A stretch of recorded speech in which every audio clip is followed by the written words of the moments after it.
天都黑了，你怎么才来加班？我刚从医院回来。我不想听你的理由，你要是干不了，就别干了。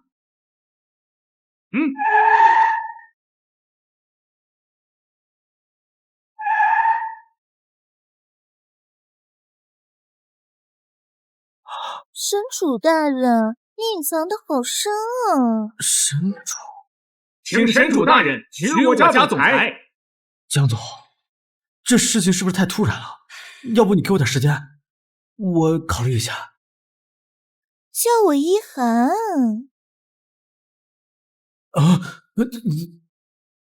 喂，什么？我妈住院了。不好意思啊，我有急事，我先走。医生，我妈怎么样了？我们已经尽力了，她可能再也醒不过来。妈，既然都醒不过来了，我看这治疗就不必了吧，干脆把氧气拔了好了。林清雪，你什么意思？雪宝宝，这就是你的废物前男友啊？哟，这怎么了？这是家里要死人了吗？要不要我打电话送点花圈过来呀？啊！我跟你拼了！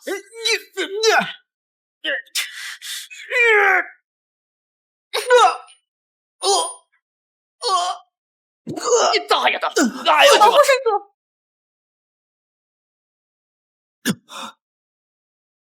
拜见神主。他是神主？什么神主？他不就是个废物？再敢对神主不敬，死！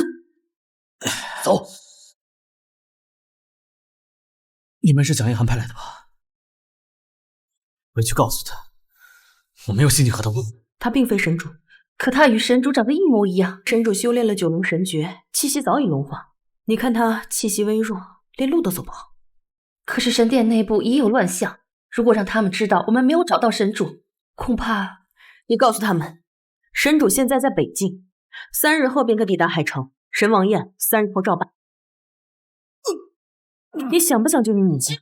你能救他？不过你要答应我一个条件，我就可以给你母亲安排最好的医院，请最好的医生。我不能保证她一定会醒过来，但一定不会像现在这样躺在这等死。我答应你。我要你假扮神。神主，那是凌天至尊。如果他真的是神主，我们就死定了。不必担心，我有远亲在神殿任职。好，神主人在北境，根本就不在海城。这么说来，他们都是骗子。没错，定是楚阳那个废物找来了群众演员。好一个楚阳！赵少，我们现在就回去拆穿他。不着急，3日后，神主大人会威临海城，届时海城各界名流都会前来。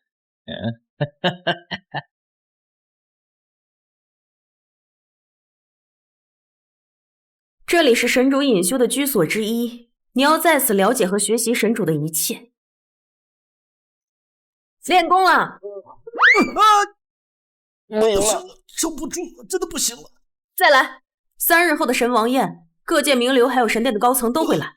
你现在想以假乱真还不够。我不行了，我真的不行了。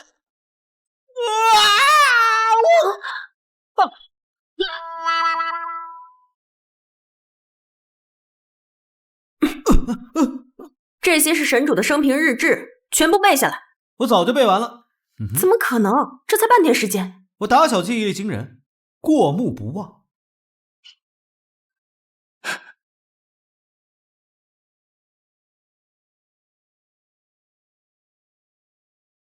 云龙，你看本尊表现的如何？真算，他倒是天赋惊奇。他虽然背下了神主的生平，仪态也学得颇像，但仅凭这次，想在神殿那帮老狐狸面前蒙混过关，还远远不。大人，您的意思是？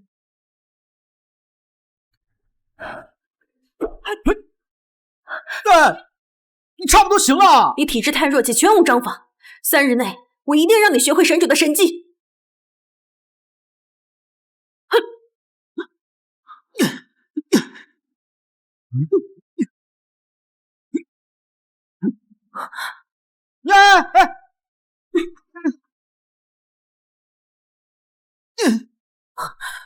是神主大人的游龙步和玄虚手。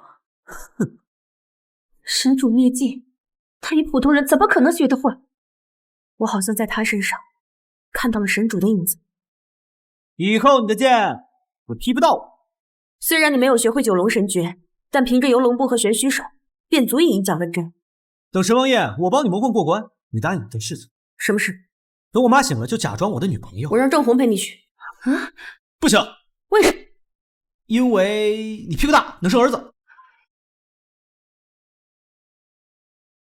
怎么不见许玲珑啊？是我掉草了吗？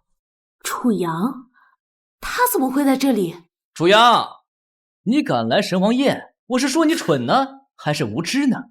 怎么，上次的教训还不够？你还死鸭子嘴硬是吧？那我就替神殿先教训你。谁敢动我蒋一涵的男人？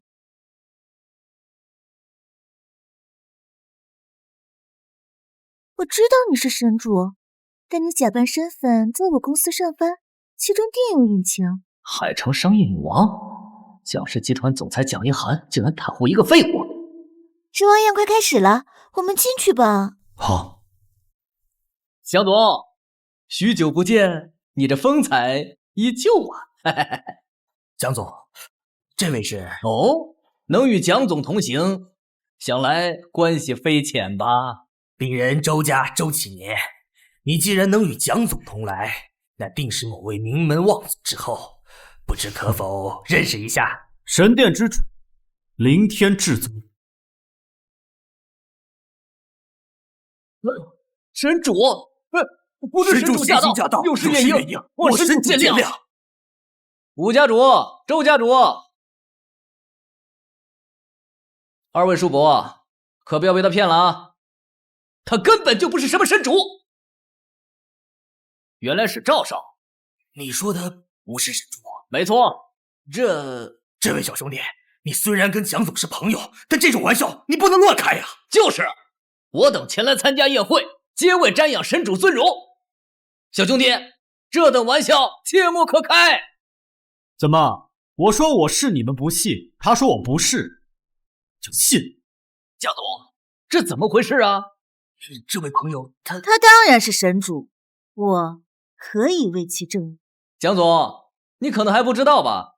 他就是一个骗子。他只不过是一个在海城工作了3年，买不起房还买不起车的小职员。怎么，现在不想努力了，就想靠着冒充神主改吃软饭了？蒋总，看来你遇人不淑啊。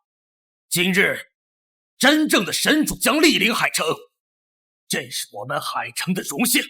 我周启年绝不允许有人在此冒犯神主的威严，我也不答应，我们也不答应。看在蒋主的面子上啊，你从哪来的？滚回哪去吧！想走啊？怕是晚了。不瞒诸位，我表叔乃是神殿卫青大人，此人胆敢冒充神主，只能交由神殿惩处。今日休想离开。赵少，没想到你还有这种关系啊！赵少，那以后我们周赵两家要加强合作了啊！放心，我不走。今日晚宴便是为我准。我要是走，这宝座岂不是要空？一个冒牌货，居然敢坐神主的宝座！冒犯神主已是死罪，竟敢觊觎神主的宝座！我认为此人应该拖出去，沉海喂鱼。周家主所言甚是，神主即将到来，切莫让此人扰乱了宴会。我赞成周家主的提议，将此人拖出去，沉海喂鱼。沉海喂鱼！许玲珑，你倒是快点来！慢着，我有证据可以证明，他就是如假包换的神主大人。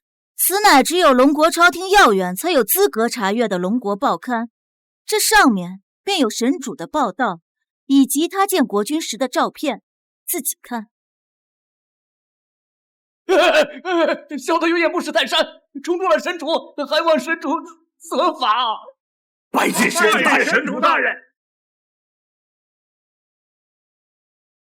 这不可能！他不就是一个废物，消耗了我3年青春，连一个名牌包包都不曾买给我的废物，怎么可能是当时最强势力的神殿之主？早就听闻神主大人抑郁隐退，想必这3年在海城也是为了体验这凡尘俗世，只是没想到你们这些人竟敢以这副嘴脸相待，你等多次辱没神主，可知罪。楚阳，我们毕竟相恋了3年，其实你心里还是有我的，对吗？林清雪，我与你不熟。神主说了，与你不熟，还不快退下！既然神主已就位，那今日的神王宴，我看可以开始了。等等，赵少，你还有话说啊？赵家主、周家主，你们不觉得这件事情很蹊跷吗？赵少，蒋总已经拿出证据，证明神主是真，怎么你还在怀疑？这份龙国内刊是假的。赵少，你可知你在说什么？我当然知道我在说什么。你身后那个冒牌货，他的母亲得了不治之症，现在正是需要用钱的时候，正好在这个时间，你得到了这份龙国内刊，你不觉得这一切很巧合吗？赵少，你的意思是，他那份龙国内刊就是那个废物假造的，为的就是拿下蒋总，拿掉蒋总的亿万家产。赵少，空口无凭。3日前，这个废物还在蒋总公司上班，蒋总应该还见过他。是又如何？3日前，神主可不在海城，而是在北京。什么？神殿执事，卫青魏大人到。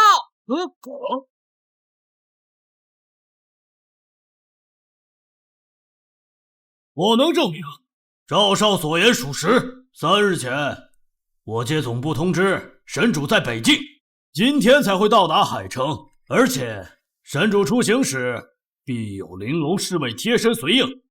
你只身一人，且3天前就已经到达海城，怎么可能是神主？你若不是跟蒋总同行，恐怕你连门都进不来吧？好啊，你还真是个骗子！早该想到是这样。蒋总人心险恶，我早就说过，他就是个废物。国庆大人，幸亏你及时赶到，不然我等都要被他给骗了。既然事情已明，还请魏执事裁决。表叔啊，此人假冒神主，扰乱神王宴秩序，此乃是重罪，需重罚！重罚！你们就这么认定我是假的？楚阳，都这个时候了，你还期盼有奇迹出现吗？他是我的人，就算有罪，也理应由我处置。蒋总，都这个时候了，你还在打算为这个骗子开罪吗？蒋总，不是我不给你面子，此事涉及神主名誉，神殿殿规，冒充神主者，其罪当诛。来人呐，把他给我拖出去砍了！住手！属下来迟，还请神主恕罪。怎么可能是神主？这2个人我见过，就是他找来的演员。好大的胆子，你竟然敢协助此人冒充神主，你可知这是死罪？死罪？你一个小小的神殿执事也配给我定罪？好大的口气！让长老级别的人来见我。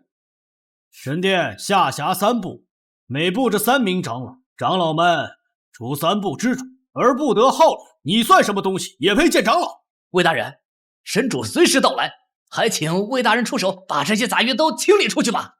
就是，这就是一群骗子，跟他们废什么话？来人呐，把他们给我拖出去！放肆！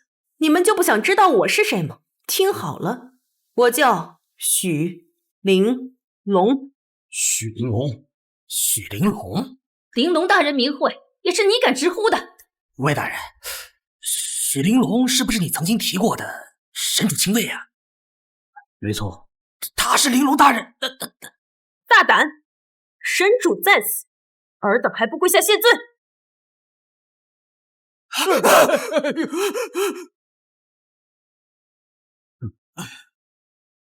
神主，这些人以下犯上，须以惩戒，以儆效尤。按照殿规处置。是。表叔，你们都被他们给骗了，他根本就不是什么神主大人，连这个许玲珑，他也是假的。此事不可儿戏啊！我说这话，肯定是有十足的把握，不然我怎敢轻言？你先起来。神主3日前在哪儿？3日前，神主在北境啊。3日前，这几个人在医院跟着楚阳行骗，清雪可以作证。他们就是一群胆大包天的骗子。知晓神殿见过神主玲珑大人的不多，所以在神王宴上行骗，其目的就是为了骗取献给神主的贺礼。胆大包天，连神主的贺礼都敢觊觎，简直无法无天！连魏大人都差点被你给骗了，害得我等下跪。魏大人定要诛罚他们。想我卫青在神殿效命10年，没想到今日竟有人在我面前假冒神主。魏大人不必自责，是这些人太过狡诈呀！贤侄，今天你为我立一大功，等我把他们这些冒充神主之人收拾了之后，再向神殿给你请功。待魏大人为赵少请功之后，赵少便可凭此与神殿牵线，用神殿做后盾，赵少成就不显亮。如果你现在下跪求饶，还能留你一条狗一群蠢货。将死之人，我何必与你逞口舌之快？等到你们俩都被处死，你的母亲就交给我，到时候送你们一家团聚。你好大的胆子，可知以下犯上已是死罪。今日我便以赵家长子身份号召诸位下达诛杀令，还请神殿卫青大人指认诛杀这个假冒神主之人。我吴家附议即刻诛杀假冒神主之人。周家附议，立刻诛杀假冒神主之人！立刻诛杀假冒神主之人！既然诸位皆有此意，那我魏某便借神殿之刃斩杀此贼。卫青，你可识得此物？紫玉令。魏大人，紫玉令是什么？神殿为辨别成员身份，以赤橙黄绿青蓝紫令牌划分，其中赤令牌最低，紫令牌最高，只有神主的亲信和各大长老才配持紫玉令。你这伎俩还真跟楚阳制造龙国内刊、欺骗蒋总的手段如出一辙呢。赵少，你的意思是这个令牌是假的吗？这群人真是有备而来呀！尔等知识浅薄，人卑位低，可知紫玉令代表什么？胆敢不敬紫玉令者，许玲珑，告诉他们下场是什么？当诛！还演起来了？你也算得上是难得一见的美女，若是你随便找个权贵攀附一下，说不定能享尽荣华一生。但是你却偏偏跟那楚阳寻死，白白浪费了你这一副好皮囊啊！出言不逊，你活腻了！别脏了你的剑。卫青，你可识得陈志进？陈志进，神殿9位长老之一。陈老不但是海城霸主，而且还是神殿商会大长老，位高权重，尔等小小之辈，怎配提起名讳？海城霸主陈老，难怪陈老这些年能在海城黑白两道无人能挡。冒充神主已是死罪，你现在还敢提到陈老？你莫不是不知道陈老的手段吗？要得罪了他，你不想死都难。可能在你们看来，陈志进在海城可以呼风唤雨，不可直呼其名，但在我以及我身后这位面前，他什么都不是。蝼蚁罢了。大胆，胆敢辱没陈老威名，交出你这样的狗东西，才辱没了他的威名，还敢出言不逊，给我拿下！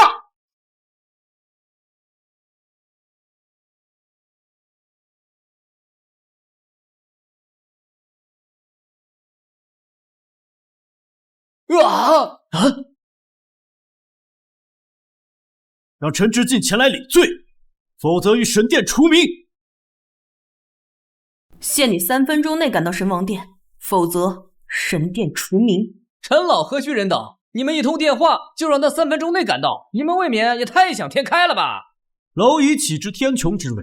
赵顺，你可知你死期将至？有许玲珑在，我只需要做我该做的。冉叔，我看他们是在拖延时间。今日神王宴若是真的神主到了，受到牵连的恐怕是我们呀。这帮人不安好心，千万别受他牵制啊！这时间已晚，真正的神主马上便会莅临。最重要的是，解决眼前的麻烦。一群跳梁小丑而已。楚阳，我看你还是在九泉之下好好做你的神主美梦吧。你敢打我？打你都是轻敌，再敢对我不敬，整个赵家都会与你一起陪葬。就凭你灭我赵家？区区的赵家，动动嘴确实够了。你说动什么？机会已经给你们了，你们不珍惜，那我送你们上路。给我上！都给我住手！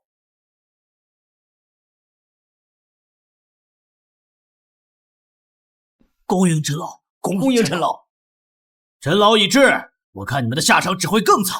是。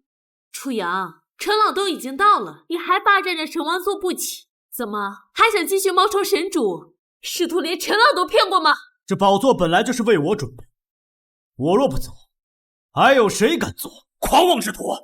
神主宝座，求你再次玷污！不知死活的东西，还不快从神主宝座上给我下来！你都死到临头了，还在嘴硬啊？你们在做什么？陈老，这几个骗子冒充神主，企图骗取各路名门权贵的送给神主的贺礼，被我等拆穿，还请陈老降罪重罚。骗子！一群招摇撞骗之辈，这也怪我等疏忽，让这种小小之辈混进了现场。小小之徒，陈老，你这是在责怪我们没有处理好。这等小事何须让陈老亲自到场啊？既然陈老在此，不如主持大局，对付这种小小之事，全由我们代劳。你是个什么东西？居然有资格在神王宴上说话？陈老，我是海神赵家长子赵顺呐，这群小小之辈的骗局，还是我拆穿的呢？没错，陈老，赵顺这个事儿是立了头功了。头功？卫青，你们的胆子也太大，冲撞神主，还想立功？陈老这语气似乎是对我等行事有所不满，而且他刚才说我们冲撞神主，难道不应该是陈老也弄错？陈老，你怕是不知道，这几个骗子不但冒充神主，还辱没了您的威名，实在是可恨。是呀，陈老，这群人居心叵测，你还是立即降罪，严惩他们吧。严惩？我看惩罚的应该是你们。陈老，哎呀，你是个什么东西？竟敢指挥我！陈老，我们这是哎呦！什么时候神殿的事轮到你说话了？可是哎呀，陈老，我说的不够清楚吗？该惩罚的是你们。陈老，陈老这么大的怒，导致这帮人扰乱神王宴，看得陈老都如此大怒，这下我们也得跟着遭殃了，真是。都是这帮该死的冒牌货！楚阳，陈老动怒，今日之事，我看你怎么收场。陈志进，神殿长老陈志进拜见神主。陈老竟然给这个冒牌货下跪了！这不可能，这伙人肯定藏着什么其他的手段，居然连陈老一块给骗了，绝对不可能！属下来迟，请神主责罚。陈志进，你在海域还真是风光无限。神主，责任都在于我，还请神主交由属下定夺，一定给你一个满意的交代。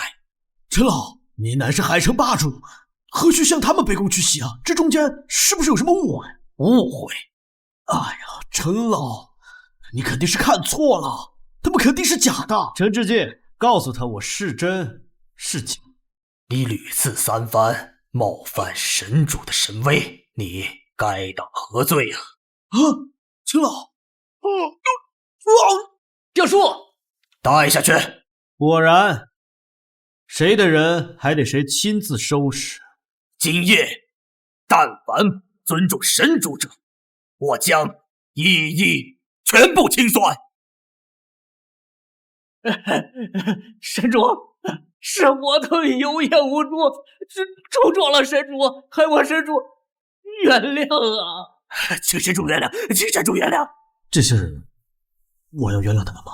记住，你是神主，以神主的风格行事。我是神主，我是神主，我是神主，我是神主，我是神主，神主风格行事，风格行事，神主风格行事，神主风格行事。吴家主、周家主，尔等不是要降罪于我吗？不，我等被小人蒙蔽，恳请神主大人不计小人过。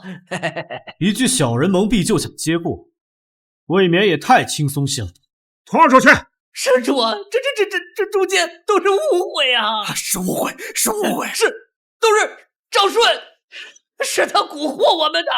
对，就是他，赵顺，他蛊惑我们的，不是我。赵顺林清选的账，我待会儿会亲自清算。至于你们，既然是个误会，那本尊就不再追究，你们自行了断吧。神主饶命啊！我们再也不敢了，神主，自行了断已经是神主最大的宽容，还不谢过神主？神主，我愿尽数献出周家的财产，周家的众人愿意世代为神殿效力。我求你给我们周家一些生机吧！神主，吴家也愿意献出一切，求我神主给我一条生路吗？这吴周两家那是海城顶级豪门，没想到为了保自己小命儿，献出所有的身家，这难道就是神殿的力量？赵少，如果楚阳真的是神主，我们怎么办？怎么办？我怎么知道怎么办？献出全部家产，终身为神殿效力，只是我还得考虑考虑。考虑可不是神主的风格呀！江峰，拜见神主。江峰战神呐！江峰战神的地位仅次于神主，若他能出手，必能保住周吴两家的财产和性命。江峰战神，我冤枉啊！你有何冤？恳请江峰战神出手，跟神主说一声，保我周家一条性命吧。你的意思是，神主不曾留你一条生路那就死了算了。饶命啊，战神！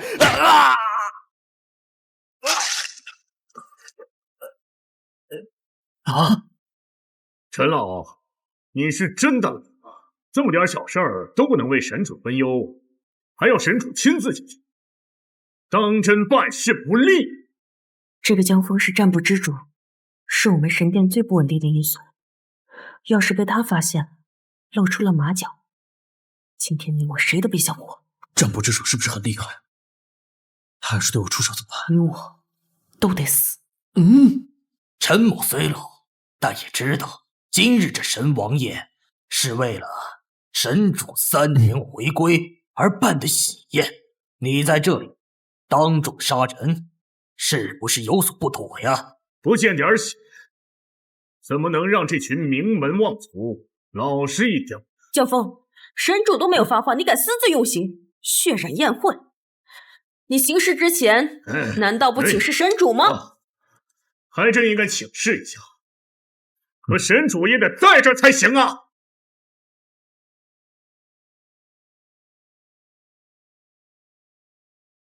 江峰，此话何意？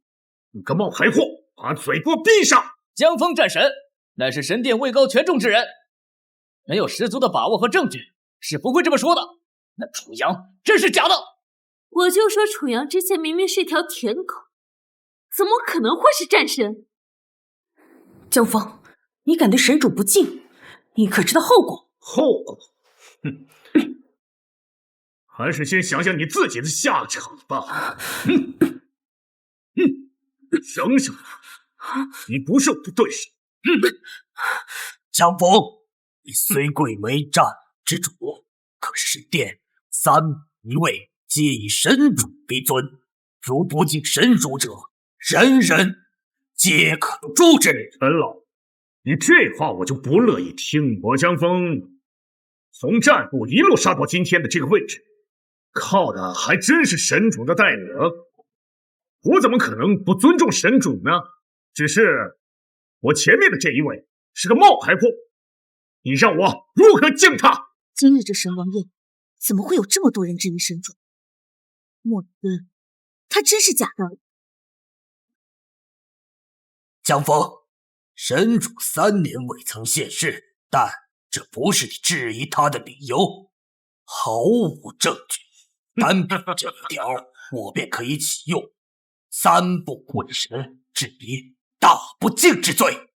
3年里，我听了不少流言蜚语，都说战部之主觊觎神殿大位，当众质疑我的身份。我看你想取而代之。神殿大位，能者居之。别说神主今天已经不在了，纵然在此，这话我也敢说。你说神主不在了，是什么意思？3年前，神主在北境开启了诸神之战，一人之力抵挡18国战神，此事你们还记得吗？此战举世无双，谁人不知，谁人不晓。可我得到的确切消息，神主在那场战役中中了血陀罗之毒，早已战死。什么？神主已战死？你敢说神主已死？简直大逆不道！许玲珑，别以为你弄个冒牌货就能瞒得过我！荒唐！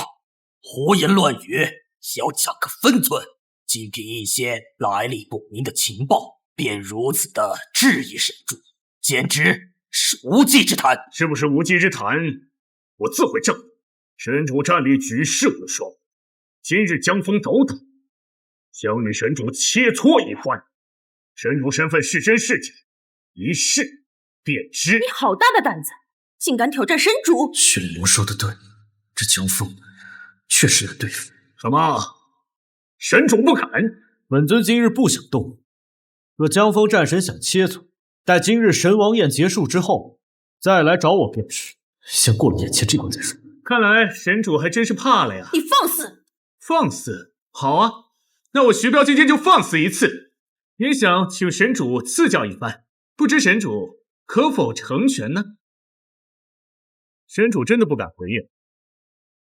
莫非真如江峰战神所言，你这个神主是假的？诸位，神主战力无双，现在连徐彪大人的战帖都不敢见，莫非是他心虚了？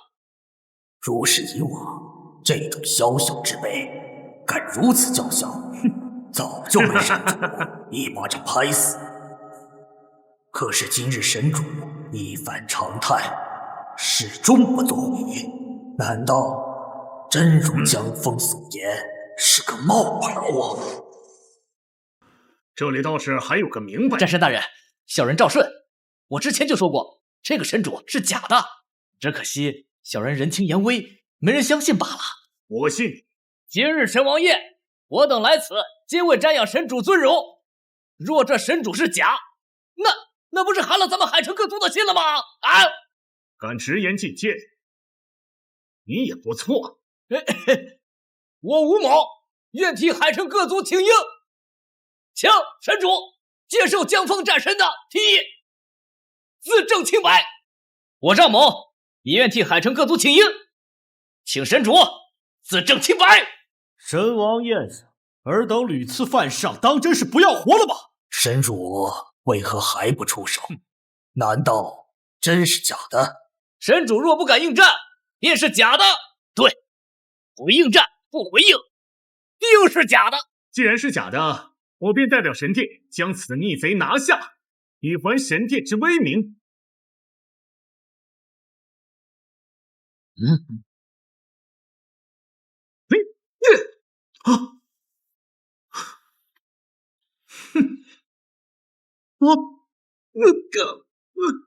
神主绝学九龙步和玄虚手？不可能，你个冒牌货怎么可能会神主绝学？还好提前学会了游龙步和玄虚手，凭此神主绝学，应该可以镇住这些占卜的人。看来大家还是对神主有误解。江峰，神主使出了绝学游龙步和玄虚手，你还有什么可说？看来还真是一场误会。江峰，我看你是心存叛逆，真以为神主3年不现世，你就可以随便挑战他的威严了吗？大人救我！今日本尊小惩大戒，尔等再敢放肆，定斩不招。徐彪，谨遵神主教诲。谢神主不杀之恩。大人，神主果然回来了。接下来我们该怎么办？神主回来了？不可能啊！我的消息可是来自上京的，那位大人物不可能会出错。眼下就只剩下一种可能。什么？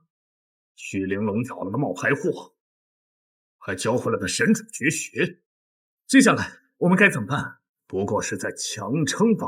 无妨，幸好我还留了最后一手，等着看好戏。今日闹剧已经够多了，传令下去。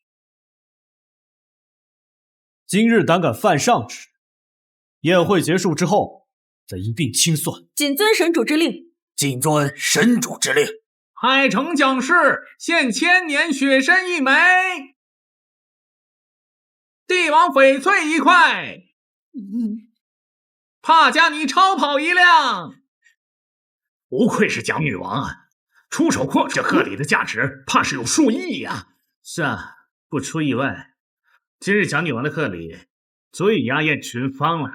神主，今日的来宾都准备了贺礼，我江峰自然也不能例外。上贺礼！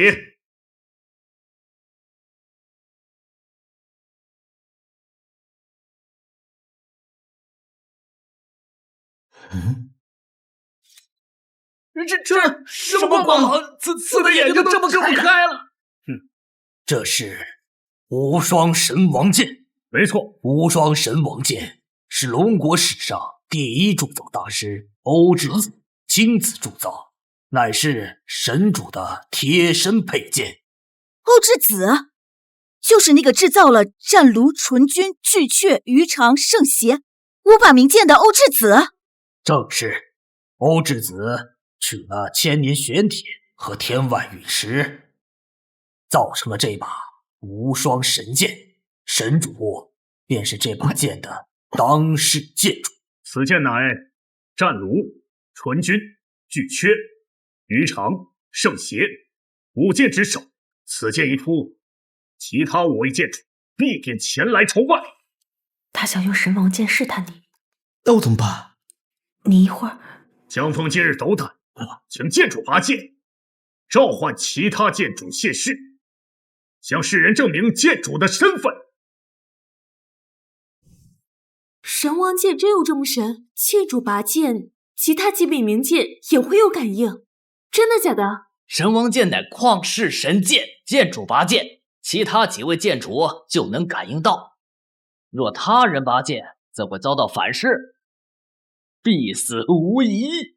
这江峰战神是想以死来鉴定他到底是真是假。果然是高啊！江峰，你还在怀疑我的身份？之前的事，本尊不与你计较，但你也不要太过放肆。神主不敢拔剑，是怕被反噬。神主宽宏大量，给你机会，非得惹神主发怒吗？给我机会？诸位，我得到的确切消息，神主早已战死北境，这也是神王剑遗落的原因。可是神主不是已经展示过游龙步和玄虚手了吗？这不足以证明他是真的神主吗？当然不能证明。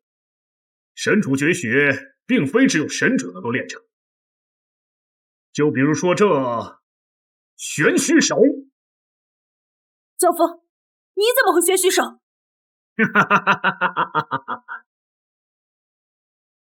我曾多次看到神主使用玄虚手，便尝试以神主的运气方式加以施展，钻研了多日，还真被我练成了。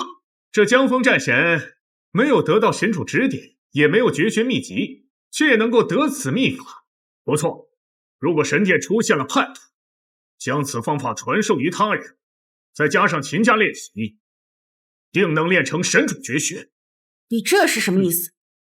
神主绝学并不能证明神主身份，唯有拔出那把神王剑，召唤其他剑主，方能证明身份是真。既然如此，还请神主拔出神王剑，自证身份。你可知神王剑出鞘必见血？你确定让我拔剑？江峰，你帮我找回神王剑有功，待宴会结束之后，本尊会论功行赏。玲珑，帮我把神王剑取来吧。遵命。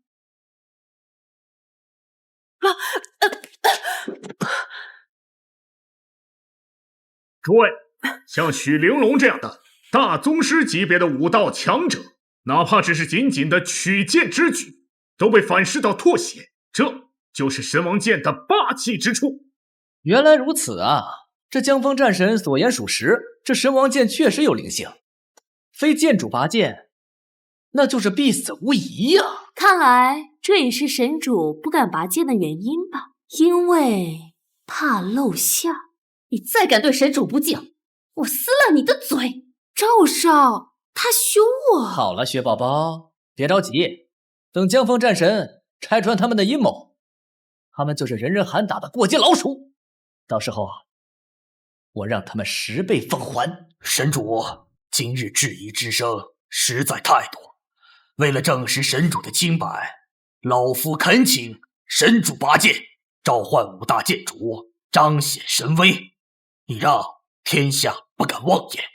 神主，就连陈老都这么说了，你还在犹豫什么呢？我刚才不是说过，神王剑出鞘必见血。你们难道想让我血洗神王殿？这样吧，只要神主肯拔剑，属下徐彪愿意为神主祭剑。刚才神主已经说了，神王剑出鞘必见血，他不想今日盛宴变成一场冷血狂宴，请你们不要再逼他了。你认为我是在逼他？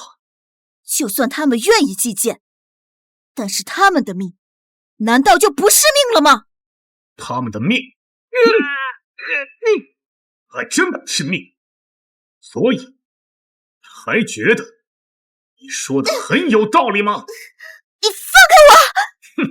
这蒋氏集团的女总裁还真是倾国倾城啊！你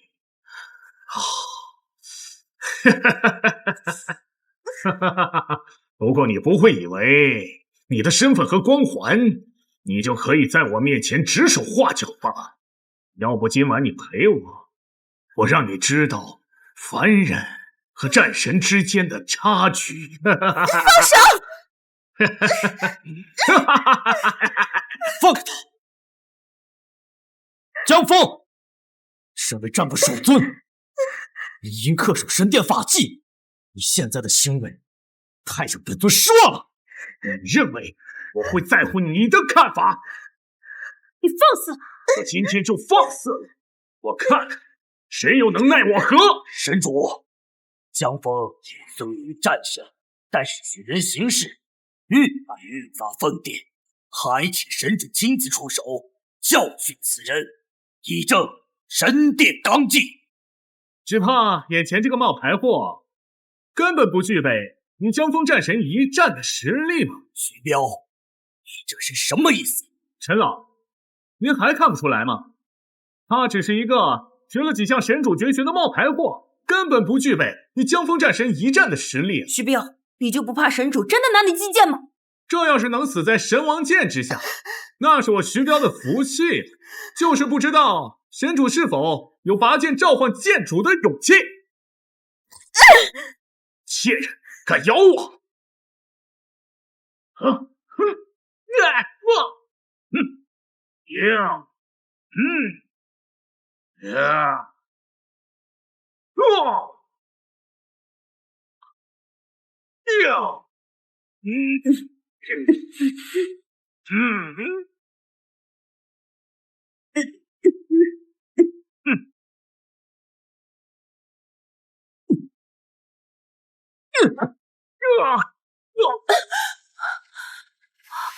神王剑出鞘了，他似乎没有被反噬，这到底怎么回事？玲珑大人只是拔剑就被反噬，而他却真的拔出了神王剑。他居然拔出了神王剑！我没有被反噬？刚才是谁说的？击剑来着！江峰，我说过，神王剑出鞘必见血。现在剑已出鞘，你说该如何收场？不对，虽然拔出神王剑未受反噬，但神王剑与其他5柄名剑有所反应，为何不见其他5位剑主现世？5位剑主天南海北，身居何处无人知晓，说不定此刻正在忙别的事情。这难道也是你质疑神主身份的借口？神王剑出鞘，便可传遍八方，他们受召唤，必定前来现身。江峰战神说的没错，即使所有剑主们都在海城，也需要一段时间才能赶过来吧。陈老所言极是，剑主从不轻易现世，纵然感应到我以神王剑召唤，赶来也需要一定的时间。那就给你们半小时，够不够？好，赶快去找几个人扮演剑主啊！从现在开始，任何人不得离开大厅半步，违者死。大人，这江峰太过分了。江峰是战部之主，不但自身实力强大，手中更是有10万将领，此人不容小觑。那我们怎么办？静观其变，如果神主在此，这些问题一定能迎刃而解。这神王剑已经拔出来了，却未见到其他剑主，这说明其中必有隐情。他就是一个废物，还真以为坐上神王宝座就能吐狗变真龙了。半小时已到，不好意思，我还是没有看见有剑主被召唤而至，这只能说明一点，你是假的。大人，战部的人将神殿包围了。江峰，你私自调动战部兵力包围神王宴是何居心？我居心清扫你这个冒牌货！我身为战部之主，自然要为神殿缉拿假神主。来人，将他们拿下！江峰战神已命人包围此处，我看这个楚阳还怎么演。小丑就是小丑，在绝对的力量面前不堪一击。一个冒牌货耽误大家这么长时间，就该就地诛杀他！江峰，你是想造反吗？江峰，你知道现在在干什么吗？陈老，你年纪大，有些事情眼不见为净。来人，请陈老下去休息。江峰，为你今天的行为，神殿3部会审判你的。江峰，神殿3部有我在，我看谁敢动神主。我等恳请江峰战神拿下冒牌神主，请江峰战神下令缉拿冒牌货。看来不只是我，整个宴会厅都在质疑你们。既是如此，我当替神殿缉拿叛逆。来人，把他们拿下！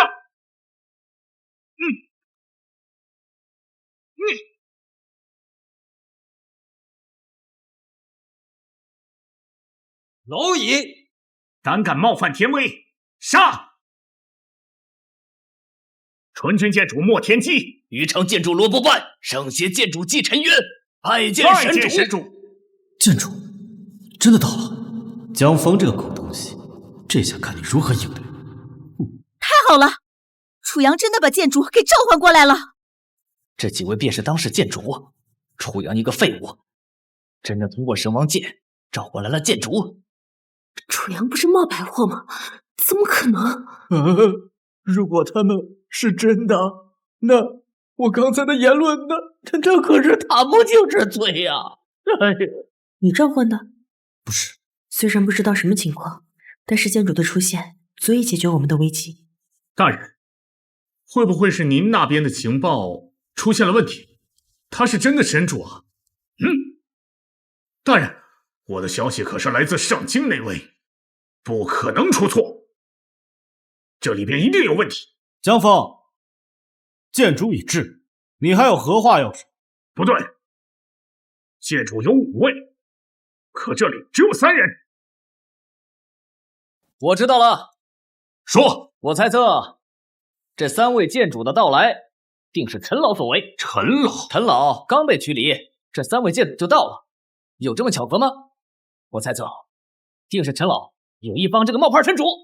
怪不得人数对不上呢，一定是陈老临时请人，时间仓促，所以只请来了3名懂剑之人。江峰大人，赵少说的有几分道理啊。这3位虽然精通剑术，但他未必就是真的剑主啊。再说了，那陈志进本就听命于许玲珑，这陈志进前脚刚走，这3位就到了啊！怎会有如此巧合之事啊？他们真的是剑主吗？不知道。剑主向来神秘，神主也只是在北京的诸神之战的时候召唤过，我也未曾见过。他们真的不是你找的？我差点还以为是你的原因了。好你个陈志进，竟敢跟他们同流合污！不急，我们有的是时间陪那个老东西慢慢玩。现在眼下当务之急是先把他们给控制住。我等受神王殿召唤而来，护神主周旋。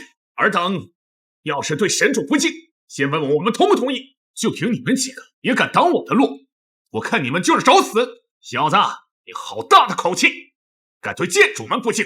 真正的剑主有5个，而你们只有3个人。就凭你们！3年前，我等随神主征战北境，对抗18国战神，那一战惨烈至极，战罗和巨缺2位剑主早已损落。神主领5大剑主对抗敌国，为龙国浴血奋战，才使现在国泰民安，繁荣昌盛。你们不知道感恩，反而质疑他，真是让人心寒。尔等要对神主不敬，我等必定不会坐视不管。陈老找的这几个演员挺敬业，你还是想想，一会儿他们被拆穿之后，你怎么跑吧？一会儿时机不对，我来断后，你去跑。就开始制定逃跑计划了？看来他们真是假的。假不假，你心里没数吗？你真以为没有神主的神殿加持，是个人拔剑就能召唤剑主啊？拿下他们！胆敢反抗者，格杀勿论！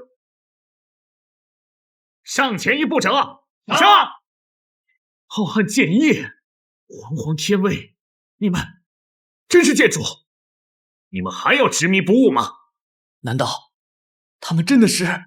所以楚阳会游龙部玄虚手这些神主绝学，还能够拔出神王剑不受反噬，甚至招来剑主。他能做到不是巧合，而是因为他就是神主。不可能，绝对不可能！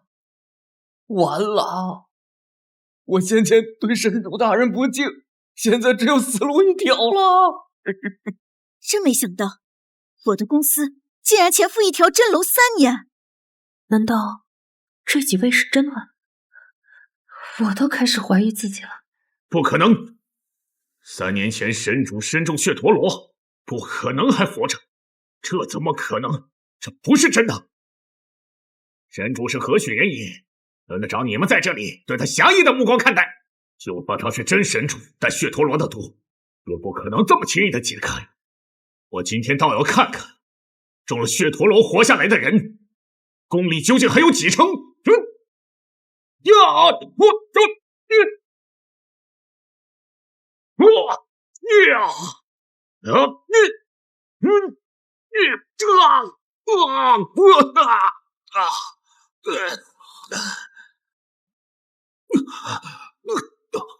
九龙护体，是九龙护体，是九龙护体。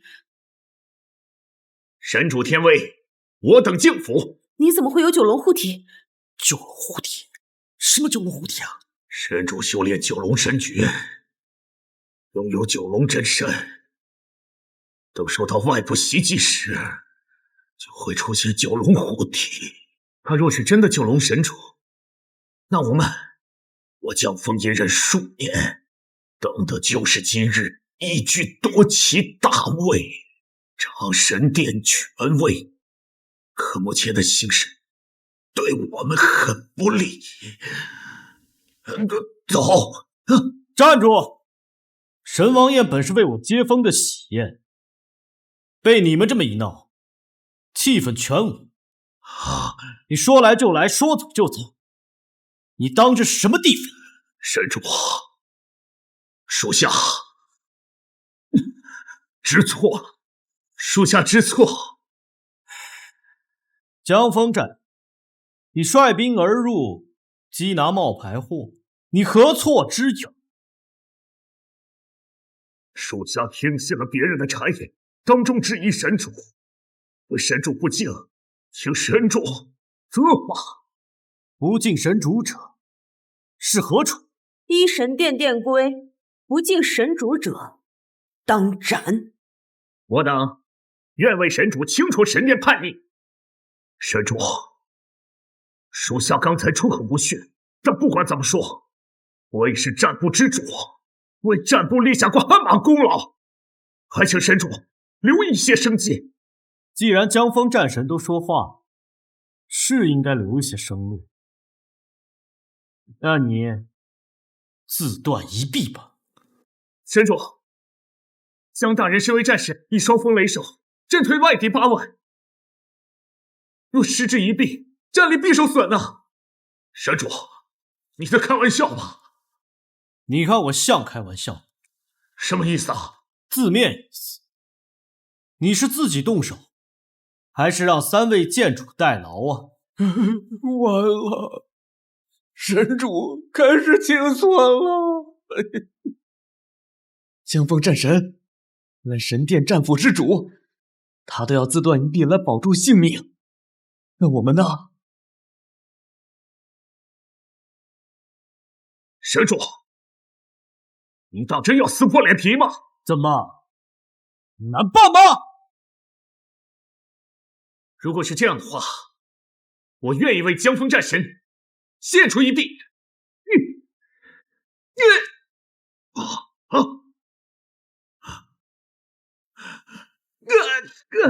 江锋，你这部下对你还真是忠心耿耿。但是他是他，你是你，他自断一臂是他的事情，但依旧有风。什么？你神主，战部乃神殿3部最为重，你让我自断一臂，等同于神殿少了一条胳膊。既然如此，那换个人来管便是。神主，若江锋战神愿意交权，属下相信战部这条胳膊废不了。江锋，你要知道，你手中滔天权力是谁赐予你的？本尊可以赐予你这一切，也可以收回。好。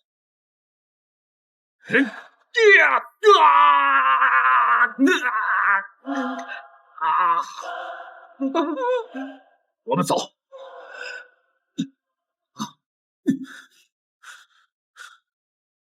神主，其实我吴排城确实有一点言语不当之处，但是此次真的全是因为少主和江锋战神的蛊惑呀，我是被小人蒙蔽的呀。受小人蒙蔽，那看起来你还挺冤啊。我吴家来参加神王宴，那是为了瞻仰神主尊荣啊！跪下！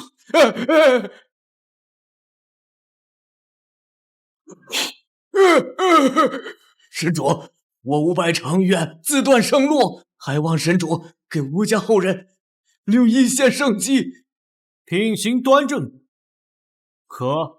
楚阳，我知道我错了，但是我们毕竟相恋了3年，你对我还是有感情的，对吧？你不配，带下去。今日不敬神主者，我自当一一清算。楚阳，今晚神王宴沾染血腥过多，已不适合参叙。的确，一涵准备了一些清茶淡饭，如果神主肯赏脸，今晚可得一涵寒舍。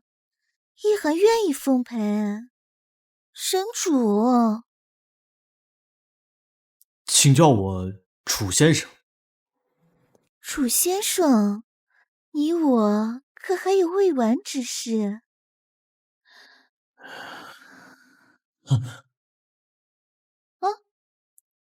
等等，我先出去点事儿，马上回来，马上回来啊，马上回来！我真不知道什么九龙护体啊。那你怎么拔出神王剑不受反噬，还能召唤剑主？被江锋偷袭时还能激发九龙护体，这一切怎么解释？我当时就看你被人欺负，我也没多想，我直接把神王剑拔出来了。至于那个什么九龙护体，难道是因为爱情的力量还能激发九龙护体的功效？你少胡说！碎了，真碎了！我刚才顶的是你腰，不是那儿。我也没说那里碎。神主令怎么会在你那儿？这不就一块破玉疙瘩？神主有2大至宝，一是神王剑，2就是这神主令。神王剑你是知道的，被江风盗走。这神主令为什么在你身上？我捡的。你捡的？神主在北境消失的，海城离北境8000里，你捡的？在北疆一带的河边。我当时看到这块玉有瘟神醒脑的作用，所以就一直佩戴身边了。北疆是连接海城与北境的，难道神主消失的时候，这神主令遗失在了北疆，顺着河流飘了过来？真有这么巧的事情？你别那么深情地看着我嘛，我怕影响收剑的速度啊。你少贫了，我现在是明白你为什么能召唤剑主，并且激发九龙护体了。所以是因为爱情的力量，还是因为我是气运之子？都不是。那是什么？因为这神主令。因为他这块破玉？也没什么奇特的地方。你懂什么呀？这神主令是神主的至宝，神主常年佩戴在身上，这玉里有大量的真龙气息，所以你才能够拔出神王剑召唤剑主，并且激发九龙护体的，都是因为这神主令。这么好的东西，我还是留在身上吧，以后遇到危险我就不怕了。这神主令里面的真龙气息已经被你消耗完了，所以才会裂开。就算你再佩戴，在身上也无法发挥作用。但是若是被有心之人得到，神殿必将有大灾难。这神主令我必须收回。收回就收回吧，那么凶干嘛？还有神主令的事情，你不可以跟任何人讲。知道了，知道了。如果你没有什么事情了，里面可还有家人等着我呢。我先走了。你站住！怎么了又？我警告你，你现在是神主的身份，你要敢用这个身份和别的女子乱来，我保证下次碎的就不是玉了。你看好了吧，把自己喝多了吧你？没喝多，没喝多，还能喝。知道你能喝。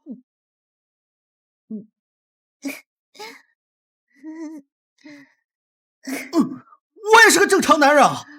我好热。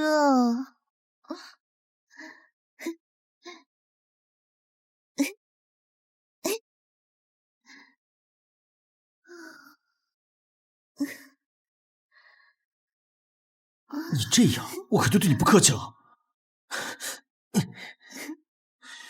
谁设计的扣这么多？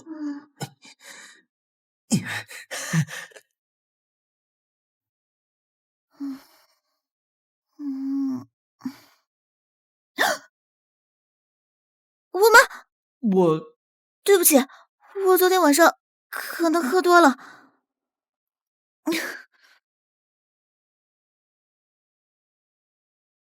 不过没关系，我会对你负责的。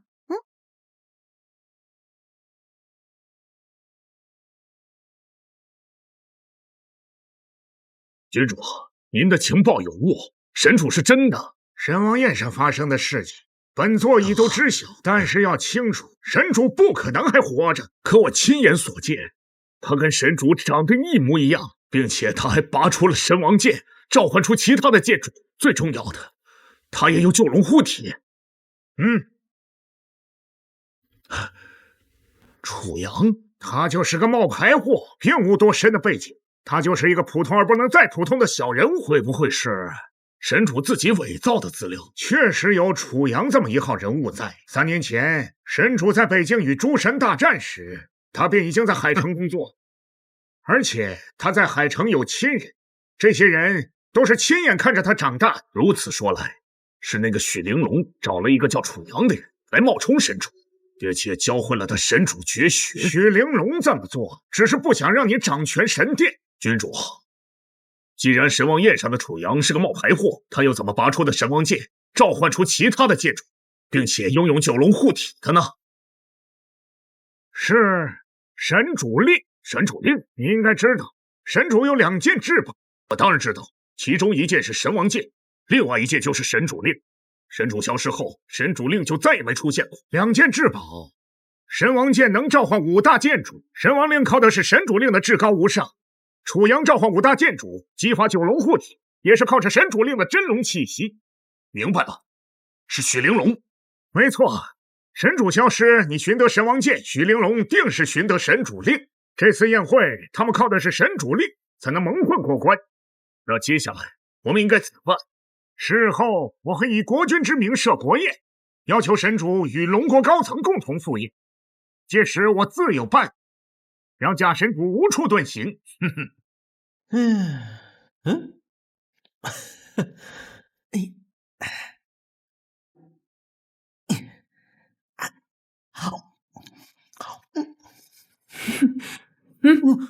一大早从蒋总家回来，你怎么解释？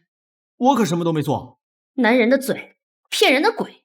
我楚阳对天发誓，我和蒋总什么事都没有。我明明只想喝完酒把他送回房间，然后就走，只是太累了，我就睡着了。但是我和蒋总真的什么都没发生过。真的？当然了，大人，他不像是在骗人。那当然了，你不会也不相信我吧？没心思跟你贫嘴，有新的任务。君主请示国君大人，于10日后在上京龙庭设国宴，邀请全城商士、世界各界名流共同出席国宴，欢迎神主回归，一起见证神主为龙国殚精竭虑18载的丰功伟绩。上京龙庭国宴？是，所以我需要你继续以神主的身份出席活动。你那么严肃，该不会是场鸿门宴吧？神主在位期间力压一众群臣，功高震主，深受国主的爱戴。但我得到情报，此次会以君主为首的一众权臣极有可能联合起来向你发难。他们位高权重，就算是神主亲临，也不好应对。那更何况我是冒牌货呀！所以我需要你打起10万分的精神，不容有任何差池，否则你我都将万劫不复。我能退出不？你说呢？不能就不能，这么凶是找不到男朋友的。你，要你管！楚阳，刚接到消息，你妈妈醒了。啊，真的？太好了，我们走。干嘛？你忘了，只要我妈能醒过来，就假扮我的女朋友。玲珑，名字好听，人也长得漂亮，这么好的姑娘，楚阳，你一定要对她好。妈，我知道了，就算您不说有这么漂亮的女朋友，我也会对她好的。哎，楚阳，后天是你外婆的寿宴，你看我这身子骨肯定是去不了了，你跟玲珑去吧，正好也让外婆见见玲珑。妈，您放心，在外婆面前绝对不会给您丢人的。好，好。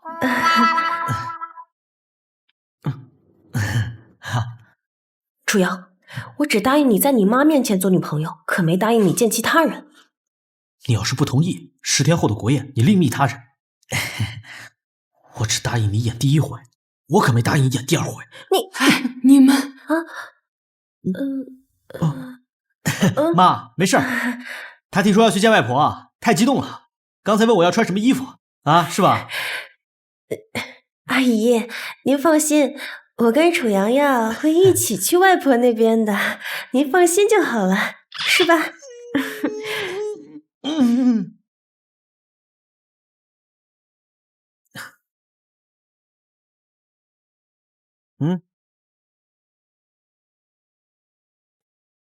给。什么？你参加寿宴不带礼物啊？还是你考虑的周到。这镯子很贵吧？还好啊，300多万。啊？300多万？外婆，楚阳还来不来？今天可是你的大寿，他这样迟到，还真不把你当回事儿。再等等，不是我说楚阳，他老大不小的人了，自己女朋友看不好。我听说他前女友林清雪跟别人跑了。楚阳这孩子是有点不求上进，工作那么多年了，结果还是一个小职员，哪像我家猴女婿孙少呀，年纪轻轻就已经是蒋氏集团业务部的总经理了，将来成就啊不可估量。这孙少也在蒋氏集团呢。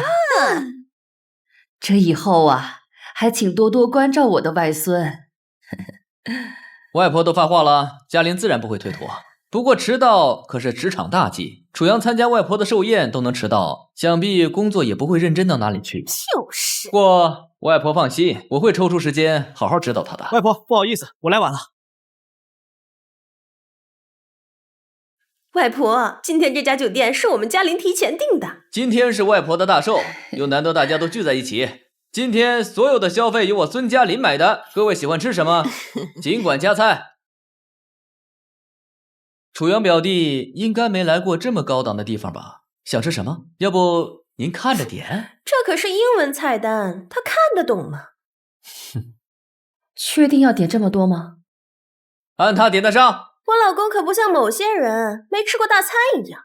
老公，你不是有礼物吗？快拿上来呗。这份礼物是我与雨儿共同为外婆挑选的，乃是上乘的优质的小叶紫檀木，价值20万。我喜欢。好女婿啊，真是有心了。楚阳，今天外婆70大寿，你不会是空手来的吧？那怎么可能？就你？这不会是淘宝地摊货吧？就这东西也敢往桌上放？淘过来的地摊货也往桌上摆，还让不让人吃饭了？这可不是地摊货。你几斤几两，大家还不清楚？就算不是地摊货，也不是什么珍贵的礼物，在20万的小叶紫檀手串面前，你这不是自取其辱吗？这个镯子价值300。多少？300万？对，300万。楚阳，你不是疯了吧？就这破镯子价值300万？楚阳，我知道我们说的你不爱听，但也不能因为我们说一两句，你就这般胡说吧。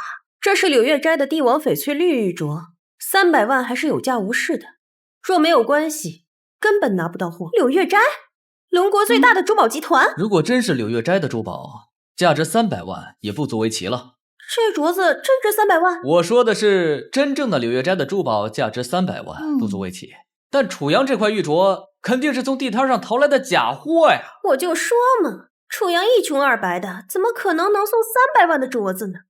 原来是假货。楚阳，外婆年龄虽然大了，但人并不蠢。你拿假货来糊弄外婆，是觉得外婆老眼昏花，不能辨别真假吗？哎，这就是你的不对了啊！楚阳，不是舅妈说你这送礼呢最重心意，你就是送束鲜花或者做个手工送给你外婆，她也不会嫌弃。那你送个假货，确实有点过分了啊！小杨，礼物高低外婆不在乎，但可不能撒谎啊！你小的时候，奶奶不是教导过你，做人一定要诚实。快把你假货拿走！你们就如此肯定，一定是假的吗？楚阳，人可以没钱，但志不能穷。我听说你也是蒋氏集团的员工，蒋总这人向来嫉恶如仇。若是让他知道你拿假货糊弄自己的亲人，你猜他会怎么想？孙少，我外孙虽然调皮了些，但他向来都是善良的。今天估计啊，就是逗我开心，并无恶意。哎呀妈，你就是太宠他了，才让这行事如此荒唐。荒唐？你今天的行为还不荒唐？我不接受，也不允许你拿这个破镯子来糊弄外婆。楚阳，我这可是为你好。像柳月斋这样的大公司，最在乎的就是声誉。你用这假镯子冒充是他们的珠宝，他们要是知道了，一定会告得你倾家荡产。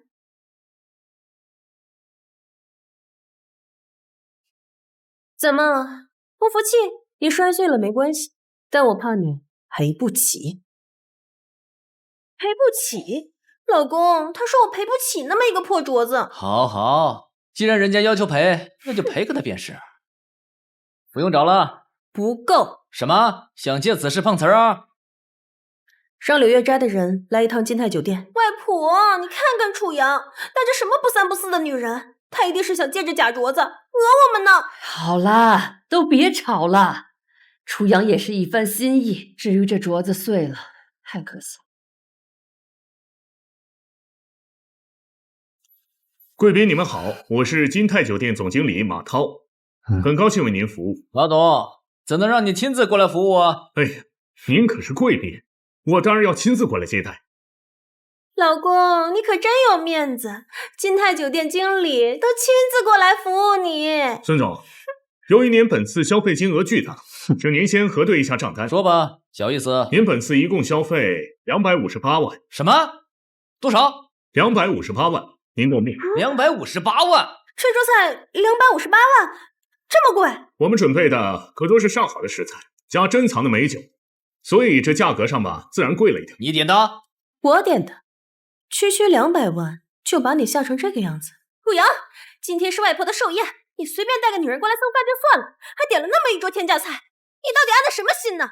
一顿饭258万，就算是我女婿请客，你们也得掂量点自己的身份吧？也配吃这么高档的饭菜，喝这么高档的酒啊！陆阳，我以为你就是不求上进，我还想让嘉林在公司拉你一把。没想到你如此的荒诞可笑，在外婆的寿宴上闹出这般笑话。你们就是这样想我的？不错，你还没有认清你自己。我和嘉林是不会为你的愚蠢买单的。200万一顿饭，你真当我是冤大头啊？马总，今天这局确实是我总的没错，但这些酒和菜都是他们点的，你找他们。200万，我看你们怎么办？一会儿别跪下来哭着求我们借钱。那这位先生和女士，你们买下单吧。请不起客就不要学别人请人。牙尖嘴利，你能买得起，你付啊。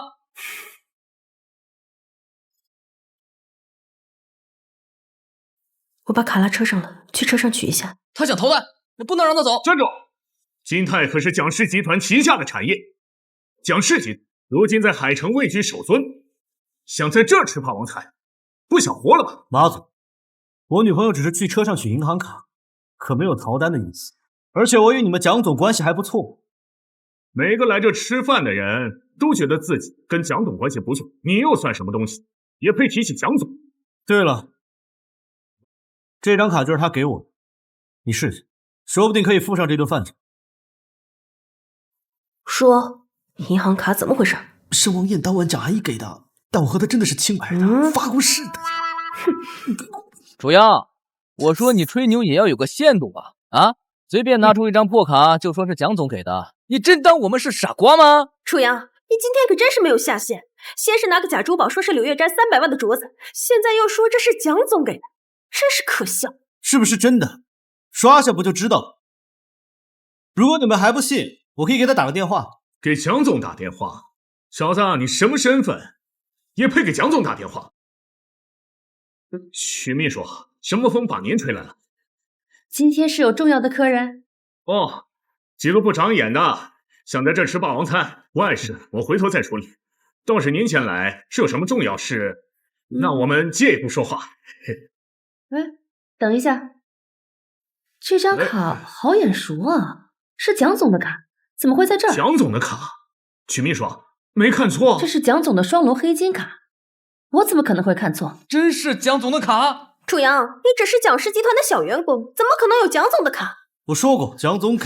也不看看你自己是谁，就你，我看这卡8成是你偷来的吧？楚阳，以前我一直觉得你虽然不求上进，但至少为人正直。可现在你怎么变成一个满口谎话的骗子了？这张卡是你偷来的？你想说什么？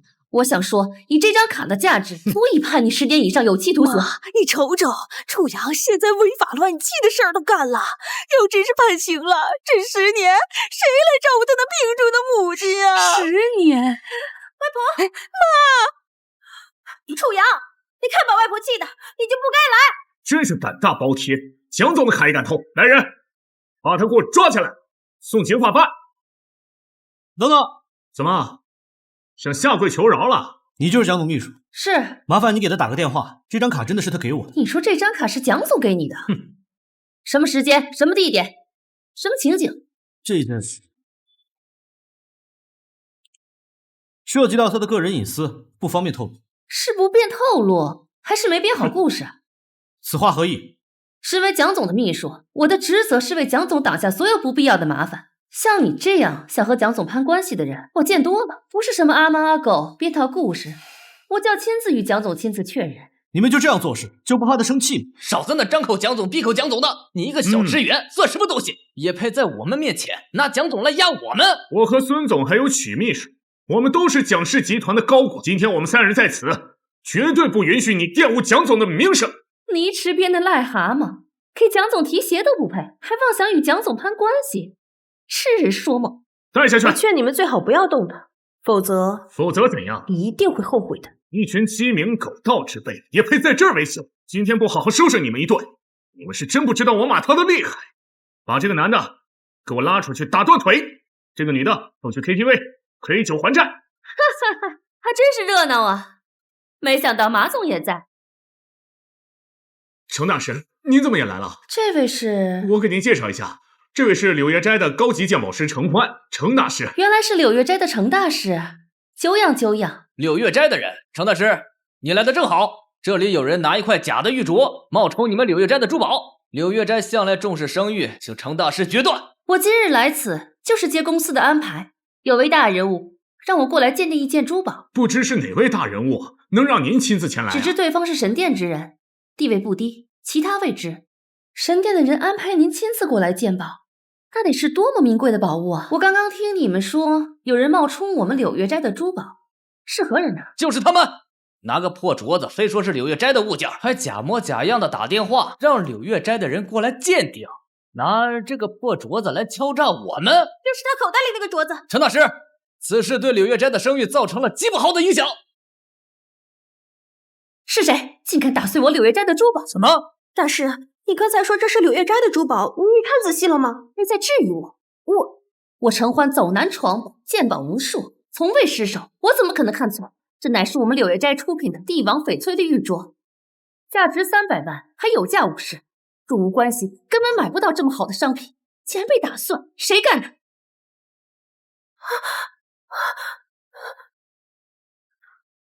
这镯子竟然是真的！就这么个镯子，价值300万，这300万的镯子，老公怎么办？一定是哪里有问题，怎么可能会这样啊？小杨素，我的镯子是真的。玉儿，你打碎了一个300万的镯子。是我给柳月斋打的电话。既然玉镯已经鉴定完毕，孙少正常赔付。300万，原来是您打的电话。这么说来，您就是神殿的那位。既是神殿之人，那便是我们柳月斋的超级贵宾。您且放心，今日这被打碎的镯子，我们柳月斋定会为大人讨回损失。300万！天哪，我们哪里拿得出300万呀？玉儿，你快求求楚阳，只有他不追究就没事了。让我求他？楚阳，你说句话呀！只要你肯让柳月斋撤销对我们的责任追究，我可以在蒋氏集团给你安排一个部门主管的位置啊！孙少，你可真是个大可爱。楚阳，少在那里阴阳怪气的！就算你帮了一个有钱的女人又怎样？你还是个吃软饭的！你敢打我？你再敢侮辱他，你试试，信不信我撕烂你的嘴？老公，他打我！哎呀，一边去！楚阳，只要你愿意，别说是部门主管，就是部门经理，我也可以给你安排呀。楚阳，别给脸不要脸啊！就算你不接受我给你的职位，但你也应该考虑一下你的后果吧。你偷到蒋总的银行卡，此事可大可小。如果你敢追究我的责任，我定让你坐牢。对，楚阳，不如这样，你不再追究我们的事儿了，我让你姐夫去蒋氏集团去求求情，那你偷银行卡的事儿也就不会有人追究了。你们还真是蠢得可怜，你不会到现在还以为这张卡是我偷的吧？不是你偷的，难道是蒋总亲手送给你的？你不会真的以为找到一个开劳斯莱斯的女朋友，能够拿得出300万礼物的人，就能与蒋总扯上关系了？是吗？喂，是我。楚先生，听说你在金泰，方便的话来一趟锦绣湖畔包厢。好，我马上过去。他在给蒋总打电话，虚张声势罢了。整个海城能知道蒋总私人号码的屈指可数，他一个靠女人包养的废物，也能够请得起蒋总。你们蒋总马上走。蒋总今天来金泰是参加一场隆重的活动，这个行程大家都知道的，还有你提醒。我看这小子就是故意拖延时间，蒋总一到，我们便无暇顾及。既然如此，还等什么？拿下！慢着，这位女士乃是我们柳月斋的重要客户，你们不能对她无礼。既然程大师发话了，女的暂且先留下，男的拖出去打断腿，等候。住手！江总，江总，江总，哎，江总，这小子偷了您的银行卡。江总，这确实是你的卡。谁给你们的胆子，胆敢对楚先生无礼？楚先生，嘉玲，这是不是有什么误会？楚阳不是在你们公司只是一个小职员吗？是啊，没错啊。江总，你可能不知道，这楚阳只是工程部的一个小职员啊。你又是谁？江总，你贵人多忘事，我是海城分部业务部总经理小孙啊。从今天起，你被开除了。什么？江总，你不能这样啊！我是公司总经理，他只是一个小职员，你不能因为他而开除我呀！以你狭隘的眼光，怎么可能看得清楚先生真正的身份？他不是你表弟吗？身份，他能有什么身份啊？我不知道啊，还有你们，胆敢对楚先生无礼，明日自行去人事部解除职务，走个体面吧。江总，我上有老下有小，不能失业啊！江总，带下去。江总，我真不能失业啊！江总，嘉玲，江总，求你放过他们。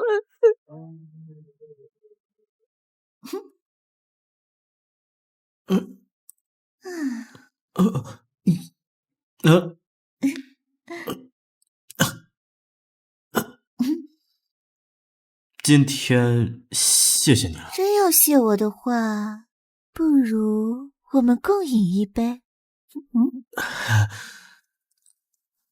怎么，你就不怕我把酒喝多了，对你做点什么？真要做的话，你上次就做了。不过楚先生若真想做点什么，一涵也愿意奉陪呢。奉陪在哪儿？就在这儿。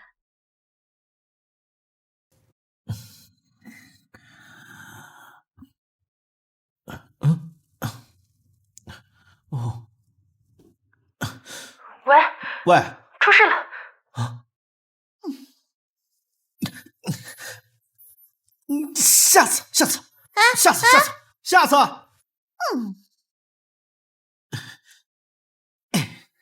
发生什么事了？真神主出现了。真神主，这不是好事吗？我们收到情报，在 M 国的梅奥普斯医院发现了神主的踪迹。梅奥普斯，世界最医乐医院。对，种种迹象表明神主身受重伤，仍在昏迷当中。那真神主醒来，那是不是10天后的国宴可以取消了？等真神主醒来之后再办也不迟啊。不行，通告已经告知了整个龙国，是不可能取消的。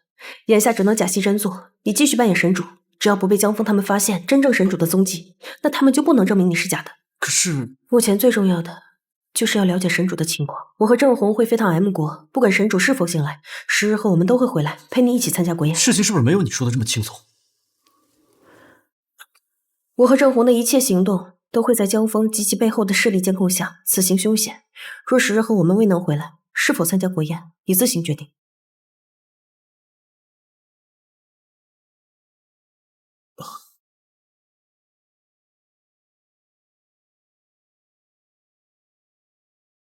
大人，留楚阳一人在龙国，会不会有危险？我相信他没问题，走吧。郡主，如你所料，许玲珑已经离开了龙国。没了许玲珑，国宴之上想要扳倒神殿就更简单一些了。您故意透露消息给许玲珑，将其引出国，就是要在国外干掉他。像许玲珑这么聪明的人，又怎么可能轻易上钩呢？因为我们得到消息，神主确实没死，身处 M 国梅奥普斯医院，这消息是真的。什么？那为什么不直接杀了他？如果杀了他，那假的便是真的。明白了。那10日后的国宴，该收网了。届时我们大业已定。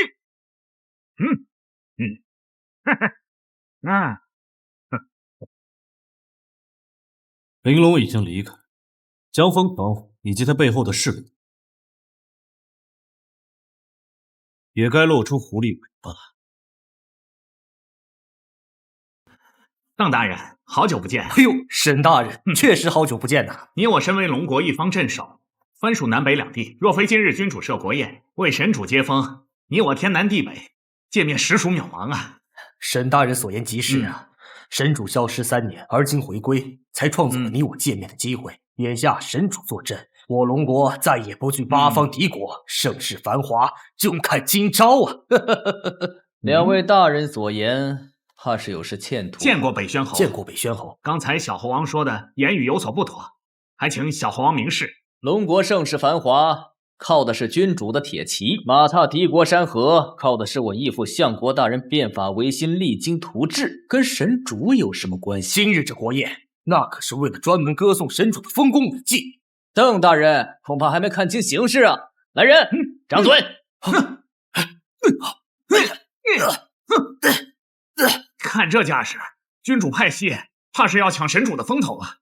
你看邓守义这样的一方阵势都被扇了耳光，我等还得谨言慎行的好啊！是。神主到！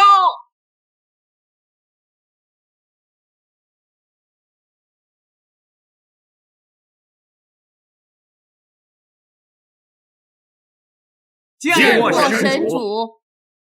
他就是神主。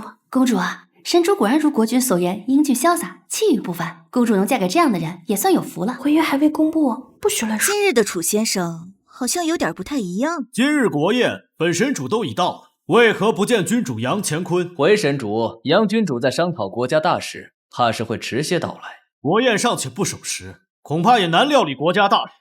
神主在斥责君主迟到的时候，为何不看看神殿四周？今日为迎接神主回归，本是神殿主场，可为何3步一位，不见战部江枫以及神主亲卫许玲珑？莫不是这2人根本没把神主放在眼里？放肆！你知道你在跟谁说话？我乃国君亲封北宣侯，更是相国义子。神主高高在上，说教我几句便是。你个老东西算什么？也敢来训斥我？什么情况？汪丽人这是要公开叫板神主啊！今天这2巴掌算是挨明白了。今日这国宴，怕是一场针对神主的门宴。你是说汪丽人是受君主指使，要对神主出手了？神主功高震主，一直受君主排挤。这汪丽人，这汪丽人虽有侯爵之名，但背后若无人撑腰的话，在神主面前，他敢放个屁吗？今天看来是有好戏看。这个汪丽人今日抽什么风？小侯也越发不可一世了。原来的确是我已居的太监，一个小小的侯爷都敢跟神殿叫马。来人，带下杖责一。你们敢？若反抗者，就地格杀。江枫战神到！哼！江枫，可算到了，快帮我说句话呀！江枫，你身为占卜之主，神主都来了，你为何姗姗来迟啊？神主到，神主在哪儿啊？神主在此，还不跪拜？楚阳，我已经掌握了你充分的证据，证明你就是个冒牌货，我看你还能装多久？这神主竟是冒牌货，怪不得义父敢让我叫板神主。神主竟然是假的，国宴之上不可儿戏啊！江枫，你还真是记吃不记打呀！你难道忘你的左臂是怎么废掉的？今日楚阳怎么感觉不太一样，就好像真的神主似的。楚阳，你不会真的以为凭借神王令里仅存的真龙气息，召唤过一次剑主，激发一次九龙护体，就可以高枕无忧，继续以神主的身份欺骗世人，太天真了。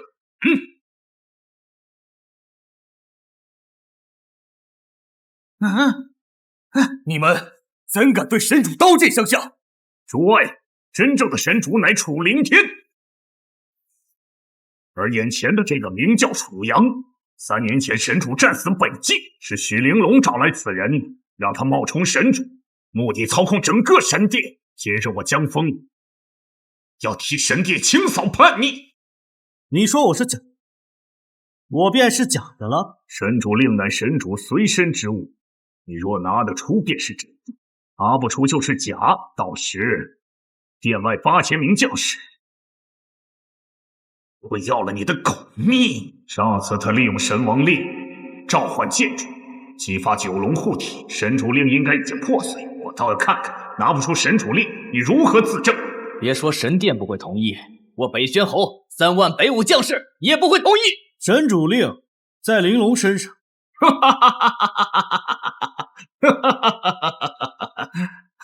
他拿不出神主令，他是假的。谁说没有神主令？拜见神主。许玲珑，他怎么会来呢？君主大人不是安排人将他截杀在暗国吗？我回来迟了。不迟，好戏才刚刚开始。我还以为你会跑呢。怎么可能？不过我记得神主令已经破碎，并不稳。放心吧，已经修复好了。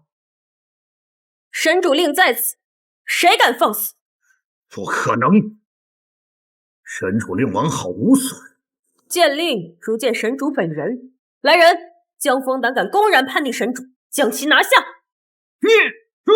江枫，神王宴上，你一再质疑我的身份，损失一条手臂，今日依旧愚不可及，甘愿被人当枪使。既然如此，传神主令。是。怎么感觉今天的楚阳不太一样？奇怪，是错觉吗？他跟神主好像。江枫，隶属神殿战部，身为战部之首，目无神殿法纪，不敬神主威仪，私率战部成员以下犯上，扰乱国宴。今众怒之下，责令当众斩首。不可能，个冒牌货怎么能下这样的命令？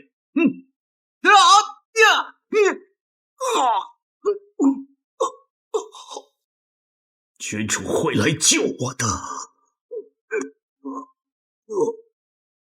杀鸡儆猴，以血树立临危，这就是神主的风格呀！当机立断，处事坚决，不错。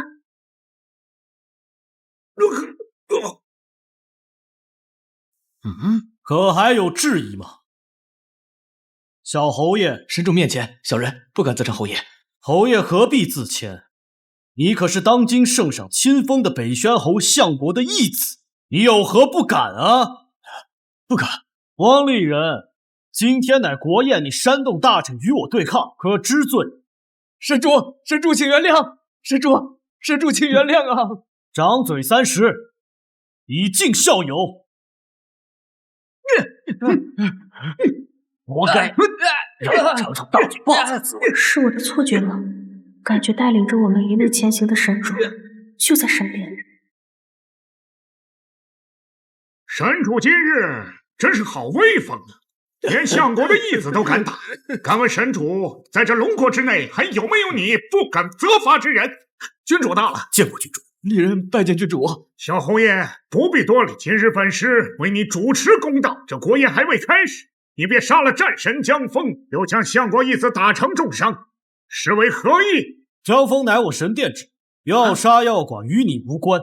至于他目中无人，我替相国好好教训，免得他哪天在外给你招惹事端，丢了相国的脸。你若是神主，当然可以。可是你是吗？刚才江枫也提过楚阳这个名字，莫非君主也掌握了什么证据？刚才你还口若悬河，伶牙俐齿，怎么现在闭口无言了？是被本帅击中要害了？楚阳，楚阳，我不知道是谁。好，那我就让你知道。诸位请看，这些就是楚阳的亲朋好友。楚阳，你可认识他们？不认识。不认识是吧？好，我这就给你一一介绍。这位便是楚阳的生母。公主，你说这杨乾坤所言究竟真假呀？杨乾坤向来谨慎，不会做无意的事。这些人恐怕真与神主有些交集吧。而这位便是楚阳的女朋友。楚阳，救救我！楚阳，奶奶年纪大了，姑姑刚出院，他们身体遭不住啊！你要是得罪人了，你就认了，别牵连我们呐！韩大人，我跟楚阳没有半毛钱关系。您刚才也说了，抓的都是楚阳的亲友，我既不是他朋友，也不是他的亲人，请您放了我吧！既然如此，那你就去死吧！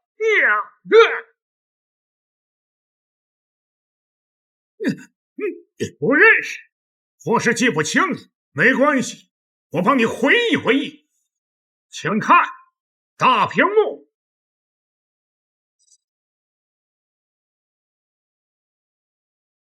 哎，臭孩子，手不洗就吃。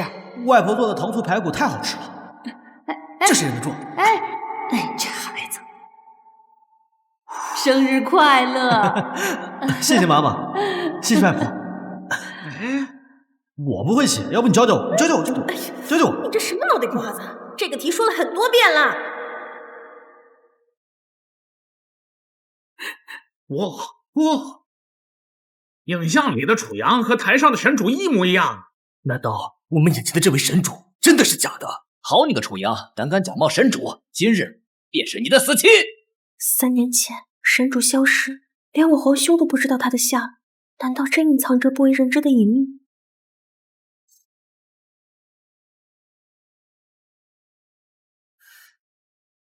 你放这些，想说什么？如果这些证据还不足以承认你假的身份，那看这段。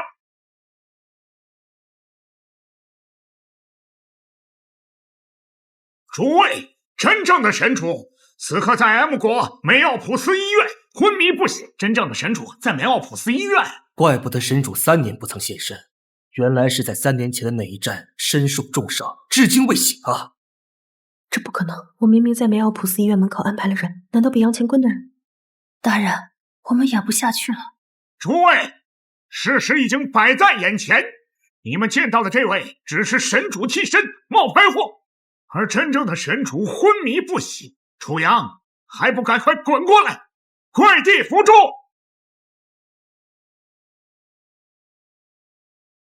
所以，杨乾坤，你的推断是我是楚阳，而真正的神主早在3年前便身负重伤，躺在病床上，是这样？怎么还想狡辩？只是这些都是你的推断而已。你想知道真实情况？难道我们知道的还不够事实吗？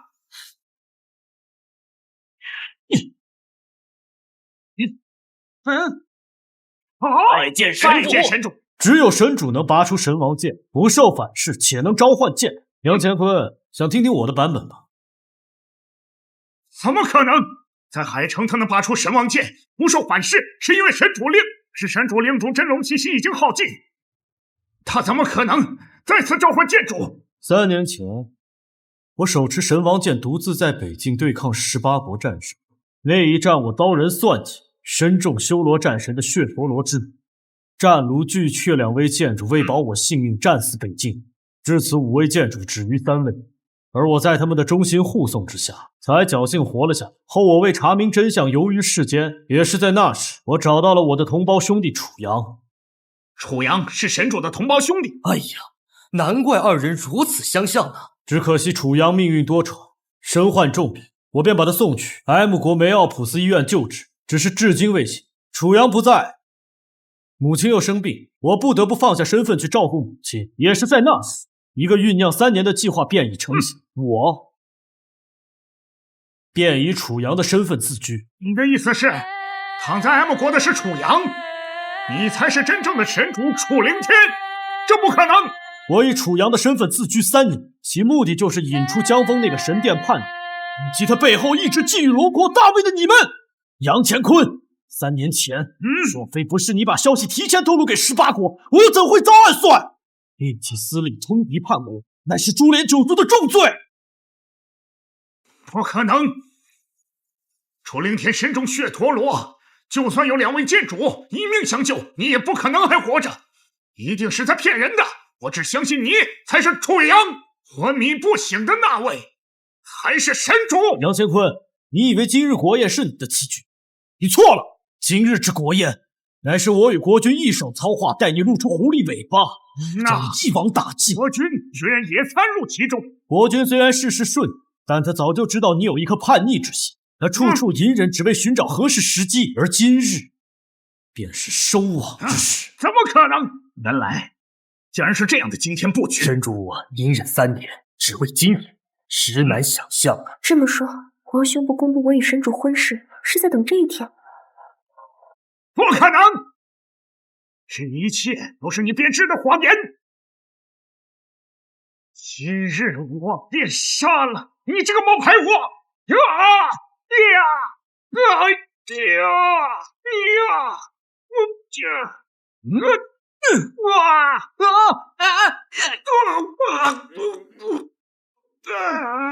人精，你竟然已经达到神境！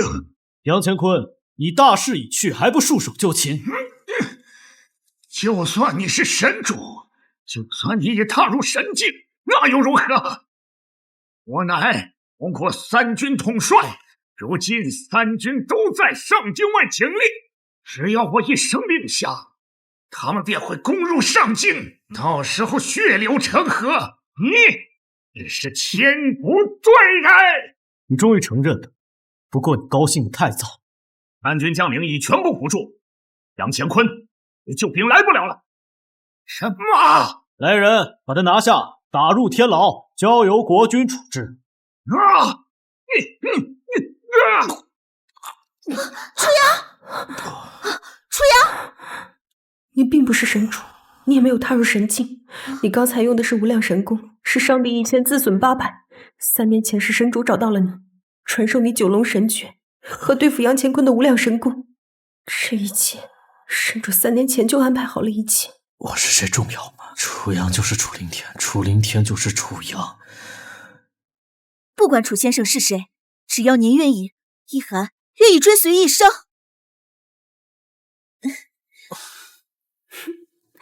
自我介绍一下，我龙国宁阳公主卢婉宁，你未来的未婚妻。